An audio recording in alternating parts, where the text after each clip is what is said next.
शहाद्यात doctor Hina Gavit यांच्या हस्ते कामगारांना भांडे संच वितरित। कामगारांनी घडवले अनोख्या भावनिक बांधिलकीचे दर्शन।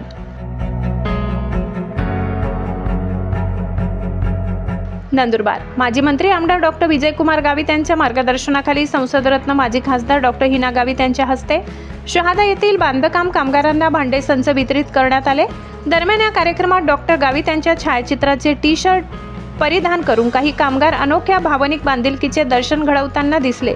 महाराष्ट्र कामगार कल्याण मंडळाच्या वतीने या भांडे संचांचे वितरण करण्याप्रसंगी सामाजिक कार्यकर्ते शशिकांत पाटील, कामगार कल्याण मंडळ विभागातील भरत गवडे यांच्यासह कामगार मोठ्या संख्येने उपस्थित होते। उपस्थितांना मार्गदर्शन करताना डॉक्टर हिनाताई गावित भाषणात म्हणाल्या की महाराष्ट्र सरकार वंचित घटकांसाठी विविध योजना राबवत आहे।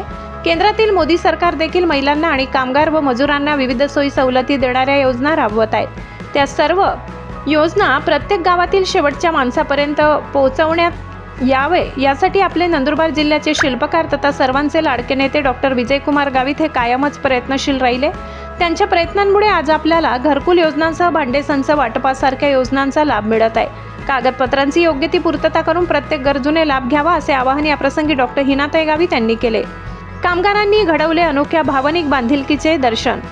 दरम्यान भांडे संच वाटप केले जात असताना काही कामगार आणि काही तरुण आवर्जून डॉक्टर विजयकुमार गावित यांचे छायाचित्र छापलेले टी-शर्ट परिधान करून आलेले पाहायला मिळाले। विद्यमान स्थितीत डॉक्टर विजयकुमार गावित हे मुंबई येथे रुग्णालयात उपचार घेत असले तरी टी-शर्टवरील छायाचित्राच्या माध्यमातून तसेच पत्रकावर छापलेल्या चित्राच्या माध्यमातून डॉक्टर विजयकुमार गावित यांची उपस्थिती जाणवून देताना दिसले। डॉक्टर गावित साहेबांमुळेच प्रभावीपणे योजना राबविली जात असून लहान लहान गावांना रस्ते, घरकुल वगैरे त्यांच्यामुळे मिळत असल्याची प्रतिक्रिया काही ग्रामस्थांनी व्यक्त केली। डॉक्टर गावित यांच्याबद्दल अनोखी भावनिक बांधिलकी यातून सर्वांना पाहायला मिळाली। मुख्य संपादक विष्णू पाटील, खानदेश प्रेरणा न्यूज चॅनलला लाईक करा, शेअर करा व सबस्क्राईब करा।